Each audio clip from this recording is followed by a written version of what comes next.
వేళ్ళు మనకి యాంకిల్ దగ్గర ప్రెస్ అవుతూ ఉండే చూడండి. అదే ప్రెస్ చేస్తూ ఉండాలి. నిదానంగా లెఫ్ట్ పడేస్తున్నాం. Right, left, right, left, right, left and right, center. Okay, change. కాలు మార్చాలి. సేమ్ మోకాలు స్ట్రైట్గా ఉంచుకోవాలి. ఇక్కడ యాంకిల్స్ దగ్గర నొక్కుతూ ఉండాలి.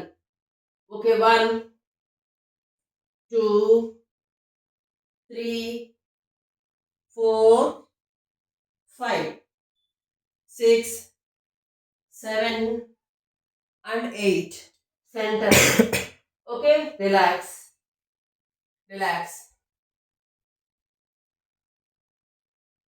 ఓకే, డయాబెటిక్లో మనకి మెయిన్ ప్యాంక్రియాస్ ఫంక్షన్ ఇంపార్టెంట్ కాబట్టి ఫుడ్తో పాటుగా డయాబెటీస్లో మనకి ప్యాంక్రియాస్ ఫంక్షన్ ఇంపార్టెంట్ కాబట్టి ఫుడ్తో పాటుగా మనం కొన్ని ప్రాక్టీసెస్, సింపుల్గా ఉన్న ప్రాక్టీసెస్, ఈ పెద్ద కష్టమేనే కాదు, కొంచెం చిన్న టెక్నిక్స్ని కనుక మనం అప్లై చేసి చేసుకున్నట్లయితే మనకి ఇన్సులిన్ ప్రొడక్షన్ బాగా ఉంటుంది.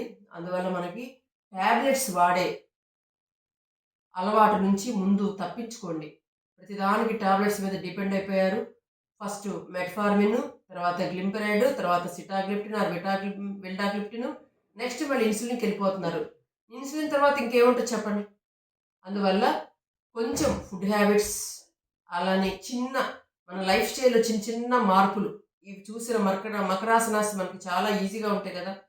అలానే నడుమును రొటేట్ చేయడం, ఇవన్నీ చాలా సింపుల్ కాబట్టి కొంతవరకే మరి ప్రయత్నం మరి చేయాలి, తప్పదు మరి.